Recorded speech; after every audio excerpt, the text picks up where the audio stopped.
And welcome to the Catcher Desk for the first best of 3 in the playoffs for the winter season. BDS versus Team Heretics. Desk talking a lot about the top lane match, but I think you can understand why. Adam versus Wunder will always hold a special place in my heart. Even as the memes die from many years past, this is a lane I think I'm always naturally going to want to gravitate towards. Yeah, and I mean, even the fact as well, like, BDS got booted out by Fnatic and Wunder in the season finals, so a bit of a grudge match even in the whole squad as well, so I think they'll be wanting to take him out here as well. Yeah, I think it's similar, of course. Time to meet the players, welcome them to the stage. Of course, remember, it is the luxury for both of these teams of double elimination. While they can't afford to drop down today, you always want to be at the top, fighting your way through, working your way into best of 5, keeping that single life, extra life alive for the BO5 stage. Striker and Peter done, quick fist bump. We are now moments away from picks and bans. And again, while top lane is important, I think, and Adam is always naturally going to kind of draw attention to it. Really curious to see what the bot lane meta looks like for us in the LEC this week. New patch, new champions looking powerful. And, you know, 14-1, 14-1B were an interesting time for teams. And by interesting, I mean super overpowered if you were using double support items. So I'm curious how both sides, you know, are going to adjust, where they're going to put their focus. There's room to play carries. Ice has been playing a lot of utility. Flakked's been kind of going back and forth between both options. So some room to experiment, I would say. Yeah, and definitely we've seen things like Ezreal. We got some nice buffs to him as well. He could easily become high priority. We've seen a lot over in the LCS, paired alongside another person who got some buffs to her was Karma. So I wouldn't be surprised to see that kind of being the direction a lot of these teams are leaning. I mean, even for Karma as well, she's just so flexible across multiple different patches. We heard the Desk talk about it as well. Yeah, I think you're in a really good spot if you want to try and go for some of these more flexible options. But curious to see, because the last time these two teams faced up, a huge amount of it came down to those team fights, and a huge amount of it came down to that Udyr for Nuke as well, who had a phenomenal performance on that pick, but it's going to be taken away here. Yeah, and I think it makes a lot of sense. Of course, the Karma as well, you want to be safe here. And Seraphine, a little bit of personal call out to Flakked, obviously was the best Senna Seraphine player alongside Targamas back in his time on G2. BDS now debating what blind pick they want to go for. Varus, remaining pick of the litter, no surprises. Again, an incredibly flexible champion. In general, you win lane, but then past that, you can choose. Do you want to be going on hit? Do you want to be going lethality?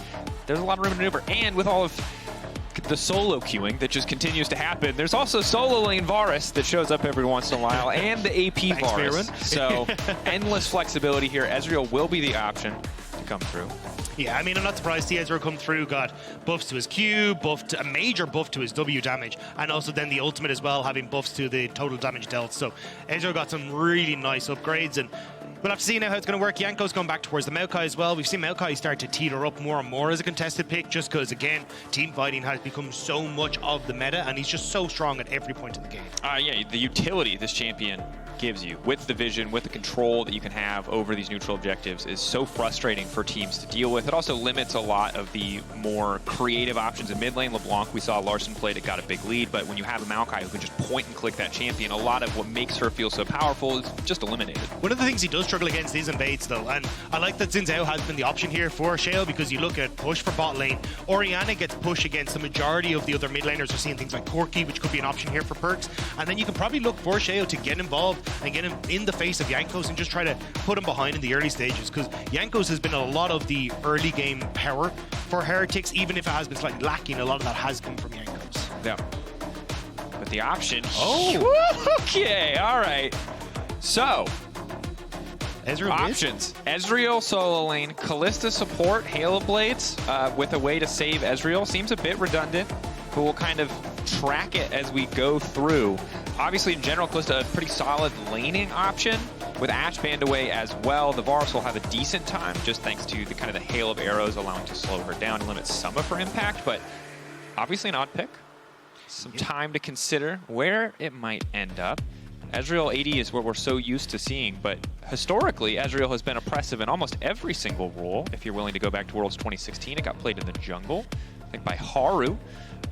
Mid lane power of evil. I mean, you could go on. The champion's been around since essentially the dawn of time. There was League of Legends before Ezreal. I mean, he used to have a heal on his W as well, which is absolutely insane. Like, he's been around for a very, very long time, but I am curious to see exactly what the plan is. I do like the adjustments, though, that we're seeing, like Blitzcrank I'm surprised to see it banned by Heretics, because I did think that would actually be something that would be more of a, hey, we want to try and pair with the Kalista, because you usually see the Varus with some sort of Enchantress support, but maybe you're thinking something like a Nautalis could come through here, especially with the Renata ban coming through from BDS. Yeah, and Renata in general just feels so solid, and I guess just wanting to take away the potential disengage option there. Labrov, one of the best Renatas in the league, certainly was last year. Now the options to come through. Important to note, Perkz has been spamming Ezreal and solo queue, so could see some of that on stage. I was always skeptical when I see the solo queue history and it immediately transitions to stage for the Ezreal, but trades incredibly well. Before first back, if you're hitting your queues, it's impossible to win against this champion. I mean, I saw On was spamming Bloodsong lethality support Camille earlier on, so I was kind of like, all right, there's a few people messing about in the patch. Didn't think we'd immediately get it, but he's cooking. Okay, but there's different tiers of cooking. Ezreal's evergreen. You know, he's a solid meal no matter what you're doing. Yeah, Bloodsong Camille support, I remain skeptical about Rob, to say the least. But it is the Bard now locked in. Okay, so it feels like Kalista Bard in the bottom lane, Ezreal in the mid lane. There is always going to be room for flexibility there, but see how comfortable Team Heretics are flexing it across roles. And again, when you have an Orianna and a Varus on the opposing team, Bard ult feels so impactful.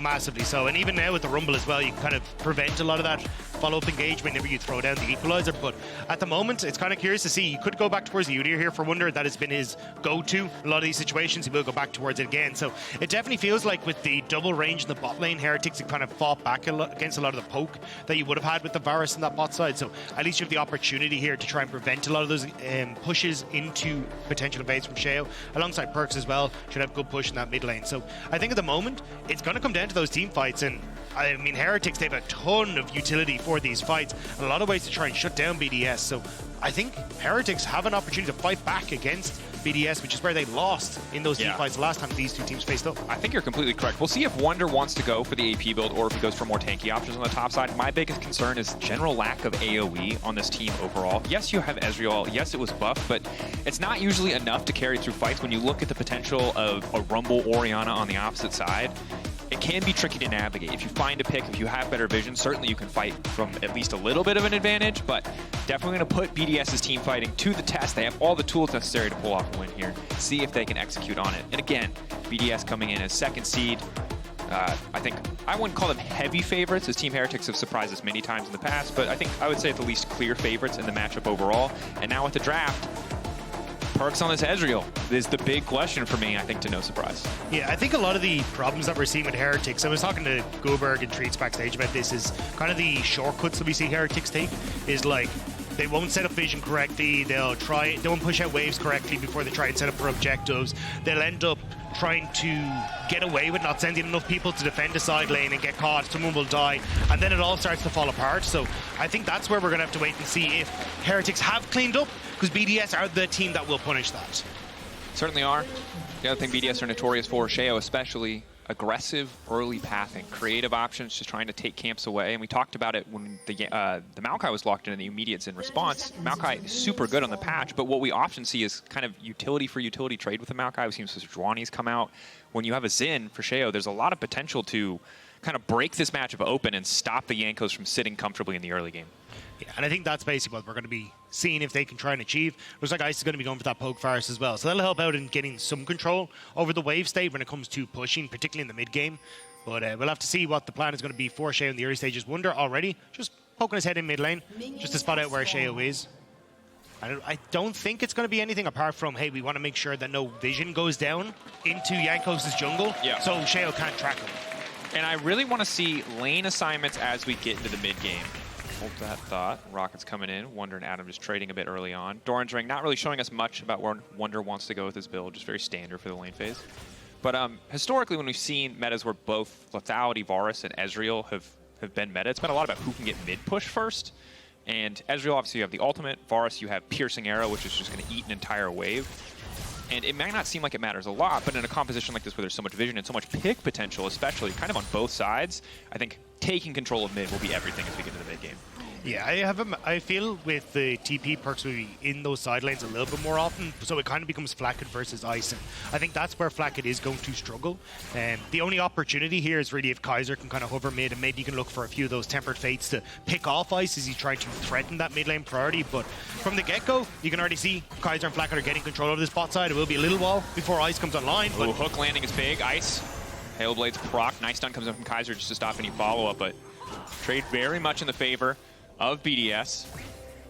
Yeah, double range advantage, level 1 with the Bard, especially with Q and Bard passive, going to do a lot of work. You saw it there, but the trades, I mean, you still have to respect inside of BDS, a lot of burst damage with the Nautalis Varus. Yeah, one of the things we started to see a little bit more from Kaiser's as well is that you can go, or sorry, from Kalista's, is that you can go for this serrated Dirk first back, and a huge amount of that is if you can put 3 points into Q, get your serrated Dirk, then you can one-shot backline creep. So you can kind of see there that you're just able to send it through onto the Varus. So Varus is kind of stuck then, where you end up getting hit by these massive amounts of damage. You can get chunked out thanks to Rend resetting off of another creep. It becomes very difficult to play against. Oh my god! Wunder is going to get burned down! He wasn't ready for it. We weren't ready for it. Adam, first blood. That's not how this matchup goes. That is not at all how this matchup Apparently goes. it is. I mean, we just saw. Yeah, I mean, so the way this is supposed to work is Wunder gets push, crash third wave, you can reset, get your no magic mantle that he has at the moment, and then you're in a fine spot because you can't really do anything.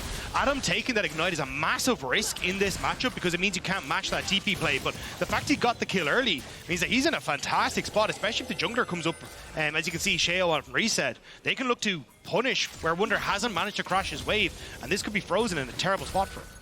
Absolutely could be. All that additional money as well for Adam, especially if he's ever allowed to leave lane. Early game equalizers, we know how important they can be. Jankos is here on the top side. Sheo, meanwhile, in bottom lane, hoping to make a bit of a counter punch. Gank setup very easy for this duo. All Adam needs to do is step a little bit more forward. If he gets greedy for the next CS, it should just cost him his life. Oh, I feel like he knows. Look at, he's just staying right on the edge. He doesn't know. He didn't see it coming. Move forward, Q back, instant, easy smash there. Fall up on the bear stance. Get more, the ram stance, excuse me. Adam taken out. Nice counter punch. Coming in for the side of Team Heretics. We saw it coming from a mile away. Nice, clean, simple. Making sure not to let Udyr get too far behind. Yeah, nice call from Jankos to come up here early, because if that had gone with, hey, Adam gets to crash that wave, reset, you can see he's already got the hunting guys. He would have been able to destroy that lane, especially with the bounce back that would have come out. Sheo would have been on top on that timer, but not going to be the case now. So helping out quite a bit in that matchup. And again, I think this is going to be something we keep our eyes on, because you want to try and punish Adam as much as possible for taking the Ignite in the lane and not being able to get those nice reset timers in the matchup. Yep. Little advantage on the top side can mean so much more when your opponent doesn't have access to the kind of get-out-of-jail-free laning spell that is Teleport. Of course, Kaiser very diligently set up some hot cocoa here on the bottom side. You saw him wander into mid lane just to heal Perkz up a little bit. Perkz now completing that first back, buying the tier. Does put him at a bit of a disadvantage for effective combat stats, but Sheo and Adam now set up to take down the grubs. Unclear. We're still kind of out. The jury's kind of out how valuable they are, but if there's no counterplay for the side of Team Heretics, then that's just a free objective. But I think that's what Jankos is looking for. The wave was pushing in bot side, so it looks like they're just going to start to roam over towards the dragon that just spawned. So at least they do get something in response, and I do agree with you in this case where the counterpunch is dragon. I prefer that for Heretics. We already kind of talked about how a lot of this is going to come down to team fighting with both these compositions. So the fact you're setting up on these early dragons gives you a little bit more control as to how you want to approach the game, how you want to approach fights. Or even with the opportunity as well as if this continues where you're more focused on top side for BDS, Heretics could just look for consistent plays and ganks and dives onto the bot lane. And I also just think we've seen a lot of our games, most of our games, go to Soul and have Soul be a big point that is contested. So if you're the team that can start stacking these Drakes earlier, I feel like you're set up for success. But obviously Dragons are going to feel a lot more clear in terms of their impact in a game than something like the Void Grub buff, right? It's going to offer you a bit more push. It might offer you a plate here or there, makes your pushes at all stages of the game just a little bit better. But knowing you can force a fight around the 4th Drake is a huge asset to have. Bit of a weird back timer there for Flakked. He's going to miss out on a lot of this wave, and it even opens up for Sheo to look for invades. I wasn't sure how aggressive Heretics were going to play on this. You can see plate goes down in favor of Ice off that timer from Flakked, so a little bit unfortunate. Big CS lead now opening up for Ice too, so we were just kind of praising, hey, look, you've got the opportunity to look for plays on bot side, but Ice actually coming out as a big winner thanks to that reset from Flakked. Definitely a nice situation to be in. Speaking of, early lethality, obviously, in general, if you've missed it, very much buffed in the new season.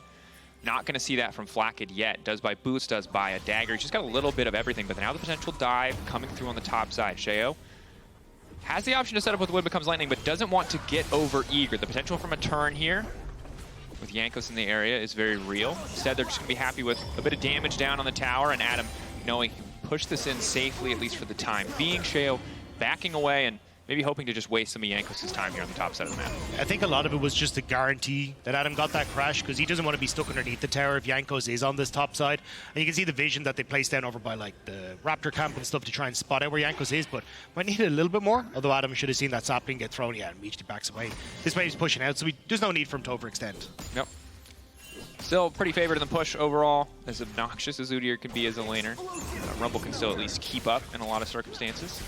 Well, again, I want to see where Wunder's going to go. Kana Grookern always just feels like an easy purchase. It's such a good item, especially when you have double AP threats on the opposite side, and both the Orianna and the Rumble. But maybe wants to splash in a little bit more AP as we get later in the game. I like when you can get the Leandri's Torment, but at least when we've seen Wunder, he's always just gone for full tank. Well, and in this game too, right, it's like, you kind of just, you need the front line, right? You have Bard, you don't have the Nautalis in the support position. Yeah. You do have Maokai, but it's, I think, the more of a front line you can have here, the better you're going to feel, especially against lethality Varus, right? I will say, though, this is like the one game we actually have some kill threat, but might have to hold on to this. There's the ult. Kaiser clearing the wave, as it was designed to do. Team fighting ult, not wave control. Now Jankos stepping in, has not spotted Sheo yet. Who are they going to try to turn on? Instantly, it's going to be Jankos. Jankos just going to have to ult to try and disengage. Wunder now firing back. Ezreal coming in. Good damage. Good follow-up. Perkz from downtown. Nuke now coming into the play. He still has the shockwave up and available. Marking him up. Boom! Combo, baby! Sheo and Nuke working beautifully together. Perkz just trying to lay down a little bit more damage, but he already has to run for his life. The Sapling will not finish Sheo off, and BDS with a double kill on the top side of the map. They thought they had Perkz from the top rope, but it was a trap. You ended with Nuke in a great position there to turn it around, and now 2 kills onto this Orianna as well. She's going to be so quickly accelerated. And on the bot side as well, the quick serrated Dirk, well, it might be needed here. Lockdown there. Kaiser, does he have the Q set up? Just happy to have that damage onto ice, not looking for the stun. Sidestep from Flakked. Trade of summoner spells thus far. Labrov backing off, of course, only level 5, has Flash, taking his time, will not get stunned up. Flash might not save his life, though. Needed to do it just a bit sooner. Flakked grabbing the return kill here. Nicely done by the Heretics bot line. I was about to say, you're getting plates on bot side. Ice is getting even further ahead, but the return kill helping him massively there for Flakked to try and get something back in this bot side. But we're going to watch on top side. Sheo, they have no idea that he's up here. You can see Jankos suspects something, just throwing that sapling in to try and spot them. And then with Perkz ultimate, they're like, we can try and turn this, but Adam managing to flash away. Wunder's already popped the ghost, so he becomes the next target with that shockwave thanks to Nuke as well. And then here, Nuke, great positioning on the Orianna ball as well. Like, there's just nowhere for Jankos to go in this situation, and they're able to force Perkz back. Yeah, clean play from Nuke. Obviously felt initially like he might be a little bit late to the play because of what the Ezreal was able to accomplish, because no one else goes down. He's able to attach the ball to Sheo, kind of that alley-oop play, and then good positioning at the end to finish it off. So for now, BDS very much in control of the Rift. We did see that kill go down bottom side, but it's still a 400 gold lead individually for Ice, 700 for Adam. Nuke getting further and further ahead. And Nuke is the one that, if you're on the side of Team Heretics, I think you have to be concerned about, because Ezreal from a deficit is bad. We've seen it over years. I'm not going to mince word. It just doesn't do a lot. And you also kind of delay your power by going for these tier items already. So when you're putting a deficit on top of that, it's going to hurt. Yeah, especially when Nuke has already got the lost chapter. Like, as you can see, like, he just gets to push this wave consistently and make it very difficult for Perkz to actually get control in this matchup anymore in the mid lane. So, and this, on top of that, Nuke has been fantastic. Like, Nuke has had a phenomenal winter split here. He's looked great on the Azirs, he's looked great on the Nikos, now on the Orianna, picking up some kills with some nice roams. Like, he has had a wonderful time on this BDS roster, and it's great to see. I mean, if Perkz isn't able to keep him in check, there's a chance that Nuke is just going to take over this game in Orianna. And I think when you look at last year and the success of BDS, so much of it was about Adam and Sheo in the early game, and then kind of Crownie bringing it home late game. Nuke had these standout games, but on a very limited selection of champions, and not as consistently. But this year, this version of Nuke has looked pretty untouchable, and he's a big reason why BDS were able to finish so close to the top of the standings. Something that has to be respected when this is a player that this organization has invested in for so long. This is a bit of a weird setup, though, for Heretics. They don't have control, and you're playing these choke points against Chain of Corruption and a Rumble ult. That's not where you want to be. Body block, at least getting one. Instant ulti now coming down. That's the equalizer. Lock up on the backside just to give a bit more health over to Flakked. Labrov now going to be in trouble, stepping off to the side. Just does manage to find the kill. Wunder running. Team Heretics running. Magical journey out to safety, but BDS bully their way into the Dragon Pit, and they're now ready to match 1-for-1 on the Drakes. I mean, that was a terrible idea from Heretics. You had zero control in that area, no vision in the river, and you're walking through this super simple choke point for Ice and Adam to just combo up, and we saw it there. There was nothing that they could do. Kaiser ulted Flakked just to try and keep him safe because he realized how south that was going.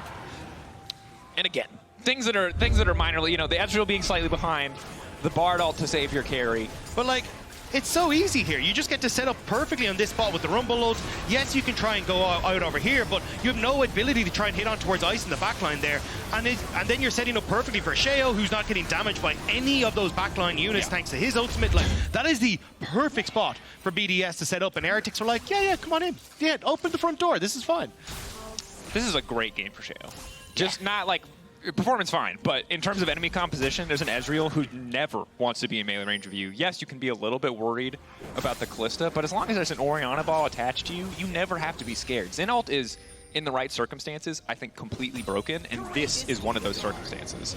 It was the old MC Hammer comps we saw last year with Gwen and Zinzet was the can't touch me. Oh my god. It was so dumb. And you're kind of seeing a lot of that here as well, where it's like, oh yeah, as long as I can play forward in these fights and you're a short range AD carry, what the hell do you do? I feel like Gwen tanked the bullet there so Zen can continue to live his best life. You know what I mean? Like, we never got a Zen is immune meme. Zen was the one who got out on the door of the Titanic. He's fine. Gwen went under. Gwen, there was room for Gwen, but Zen just left her behind. And now, Team Heretics are going to be the ones that have to navigate that particular problem. Zen not that far ahead, obviously. So individually, not the biggest damage threat, certainly more so than a Maokai.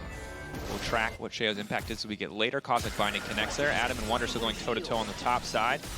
No Kana Rooker, but a Landry's on the opposite end. I feel like once you get Kana Rooker in, though, this lane phase gets so much easier because you just don't really have to be worried about short trades at all. It's also like your passive for the Udyr, the one that lets you like very quickly push the wave. It's on like a 40-second timer, so you basically get to do it every single wave. And as long as you don't die to the return damage from Adam, like, you're totally fine. So I think it's going to be an easy setup here as you start to move on. Wunder even opting for the Merc threads as well in the next one means he's going to be in a great spot. So it's just a case of I will push the wave forever against you and hope that we can play off of TP timer instead for Wunder, and Adam is forced to match us on a bot side wave. Of course, Simon has put Ice in the mid lane up against Perkz, while the rest of Team Heretics are now collapsing to the bottom lane, ready for a 5-man play here, just to try to break this tower down.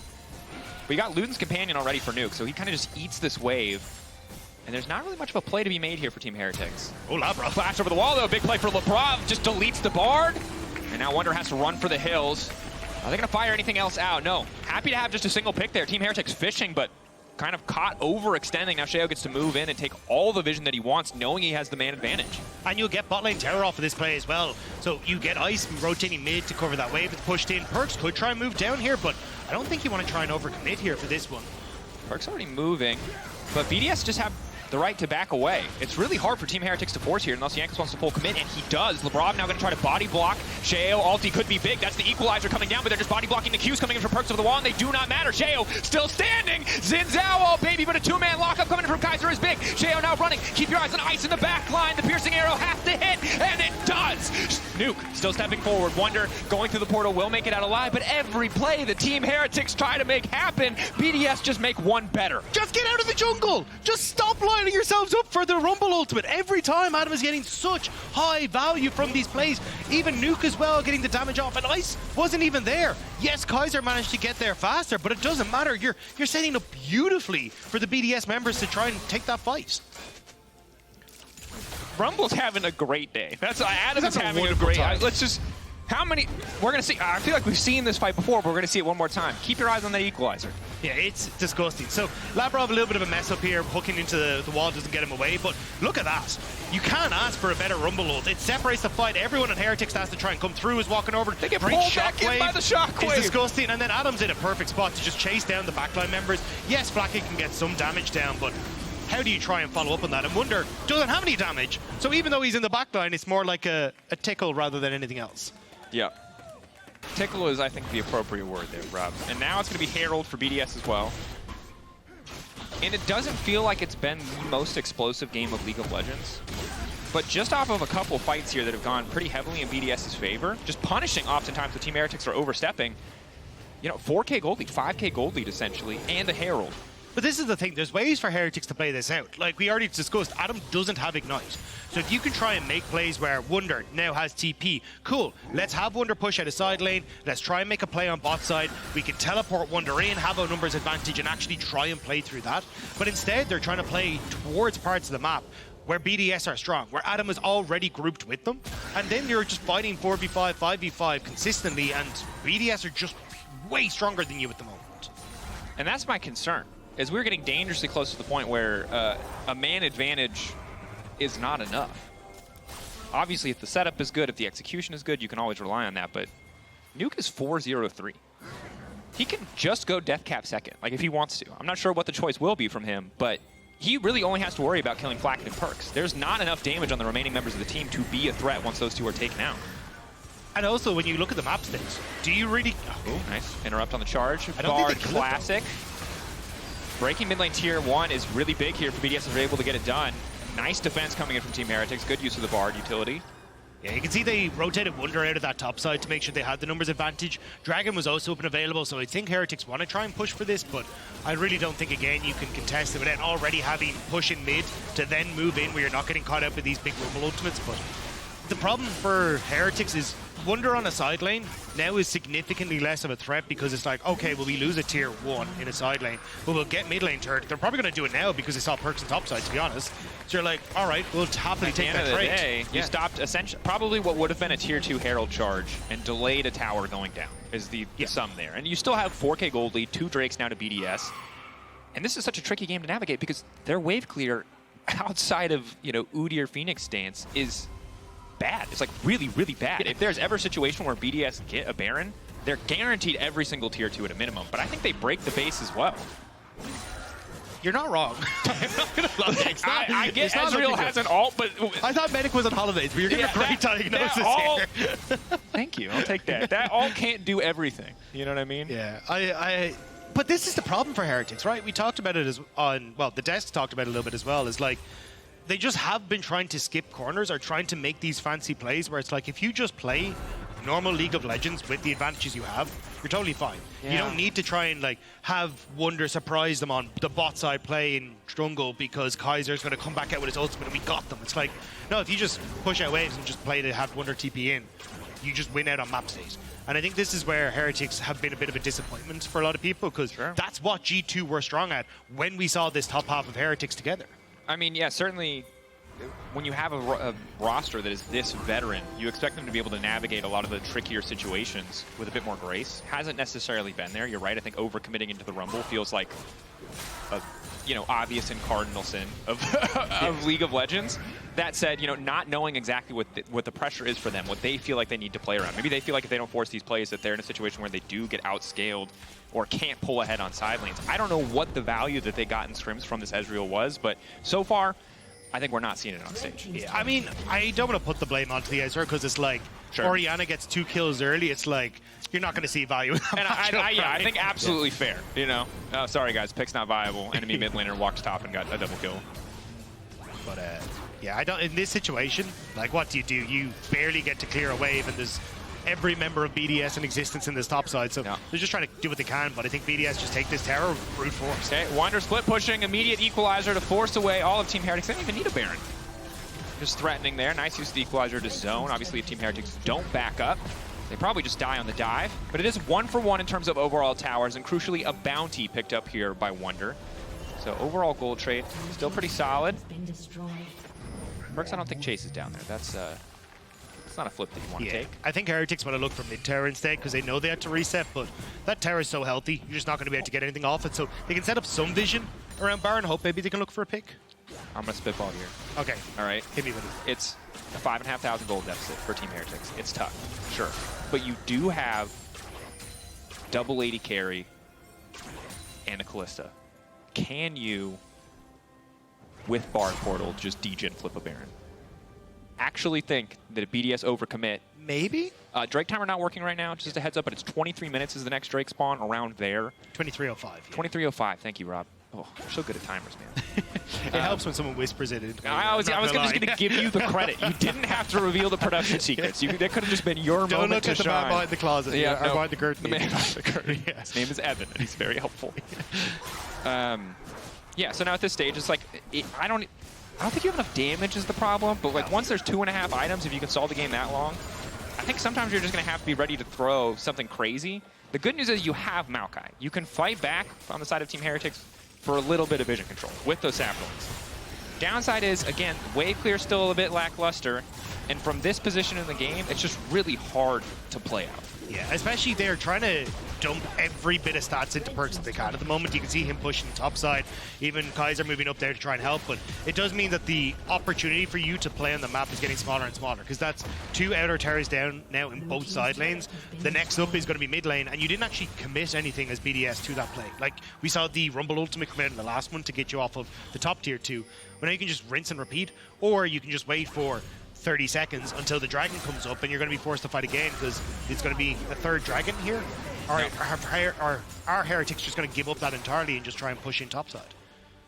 Or 50-50. No, I think at this point, just get some kind of topside control, threaten a counterpunch if possible, maybe try to pull BDS into your territory. They have garnered a little bit of control here on the top side. 4-man stack, the classic death brush. Nuke can check every brush. The timing here has to be good. Kaiser ready to go for the wall. Nuke caught out a key pick. That could be it. Shut down. What else can Team Heretics get on the backside of that? Wunder's in the mid lane. Can he collapse? Can Team Heretics just force a Baron? BDS seem unshaken. Just going to slowly back away, not overcommit, not get over eager to force a follow-up. Team Heretics, I think they just want to go for Drake, seeing it's the easier objective, but it's still a hard fight to play out. Perkz isn't in the area. Neither is Adam, and Adam has no TP. It seems like BDS are very content just to give up the Drake. That was the trade-off that Heretics wanted to do. Now they're collapsing on mid, though. Heretics, Kaiser looking for the follow-up. Ulti going to lock up 2. Hook not quite going to hit the wall. Perkz ready to free fire over the wall. Excellent timing on the Ezreal, but Sheo now trying to 1v1 the Ezreal on the backside. Meanwhile, Equalizer going down, not hitting the targets that it needs to, but the knockup is there. Adam going over and looking to make a burn. Sheo coming out on top. Wunder going through, but the knockback is there from Sheo, stopping any follow-up damage at BDS. They don't care if it's 4v5 because Nuke's there just in time.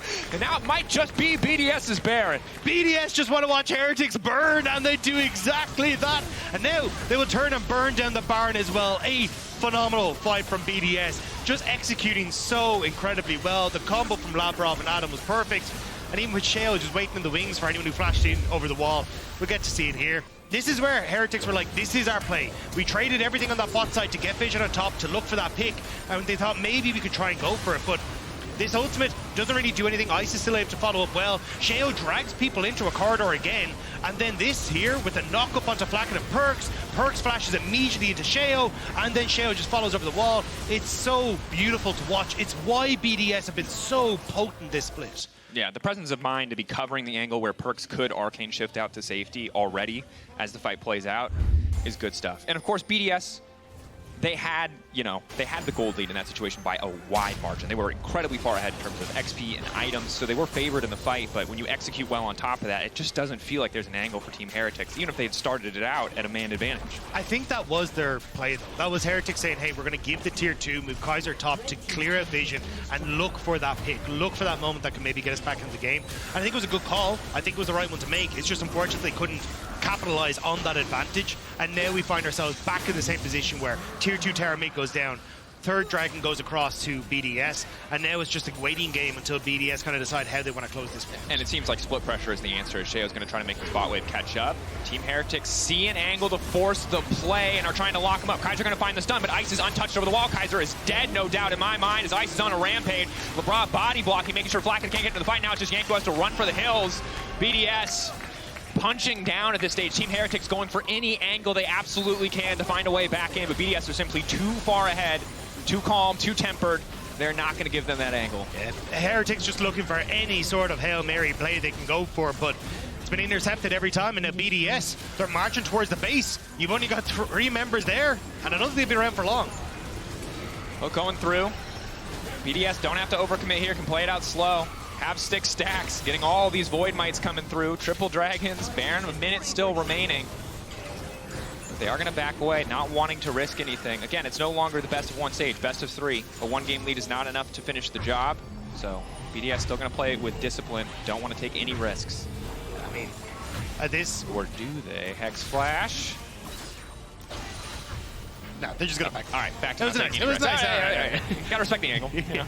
But I'm just waiting until they've actually back, because Kaiser did have the ultimate, but not going to go out with the Tempered Fate. But yeah, at this stage, the advantages for BDS are kind of looking like a C.S. Lewis book. It's literally everything between the dragons, the barons, the void lights. It's like, yeah, exactly. Yeah. So, damn. Kaiser tries to make the play here, but again, it's like, okay, ult is taken by Labrov. Great ultimate from Ice that forces Heretics to split away. Labrov as well, ulti Flakked means he's forced back. And then Kaiser's just overextended. Jankos is caught off on the opposite side of the ultimate. Again, it's just really good usage of the ultimates on BDS to scatter Heretics so they can't correctly follow up on time. Yeah. Some teams, you give them everything in the kitchen sink. This time, BDS giving them everything in the wardrobe. Coming together. There's not a lot left to say. There's not. League of Legends is a game with snowballing. While pro teams are fantastic at finding ways to come back that you're just never going to see in solo queue, eventually the math is just so far against you, and the math is very much stacked against the side of Team Heretics.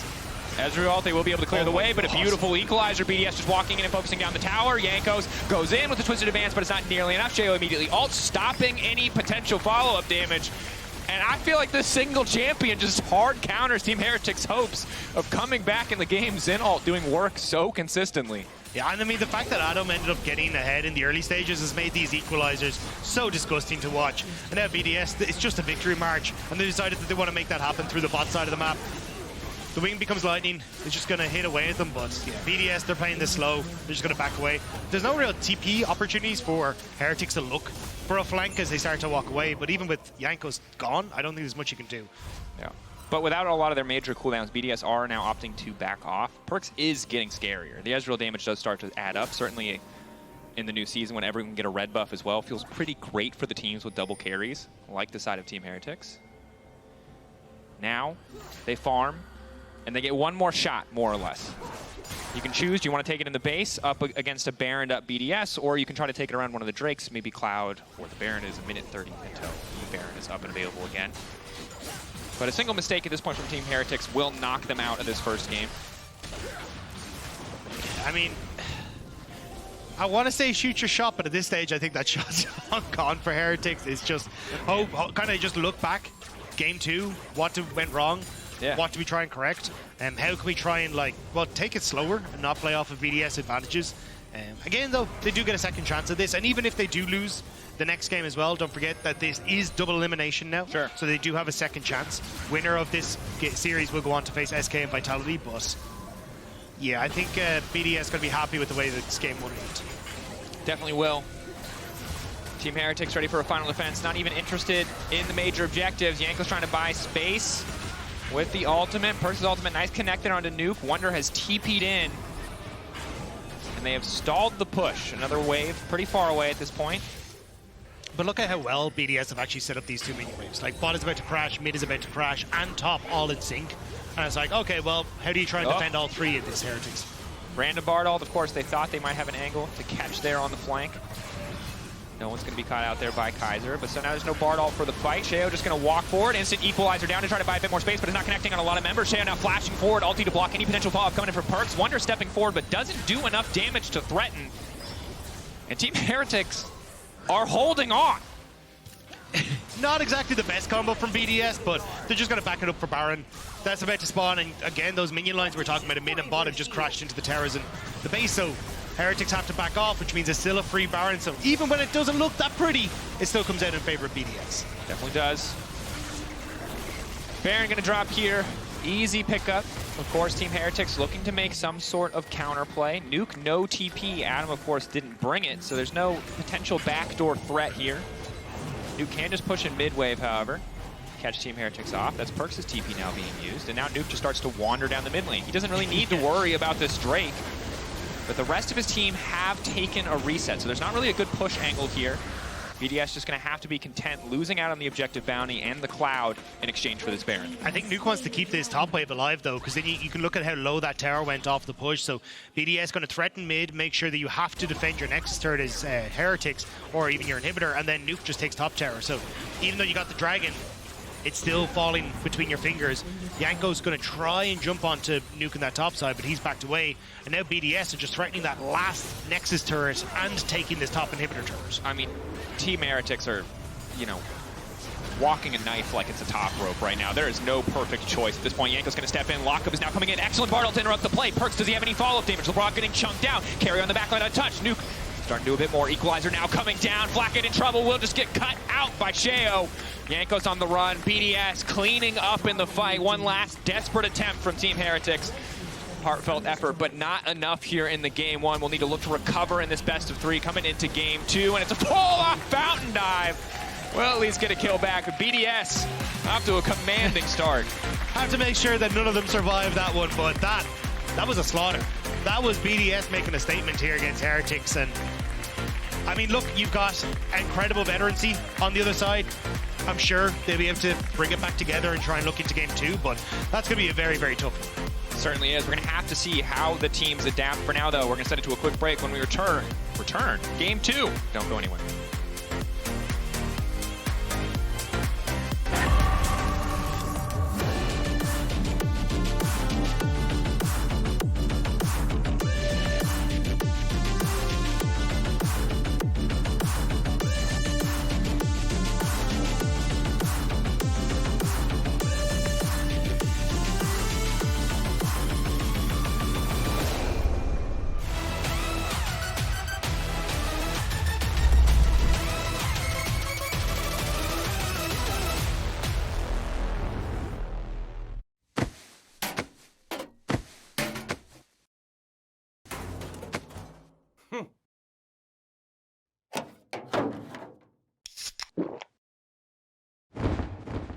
Red Bull gives you wings.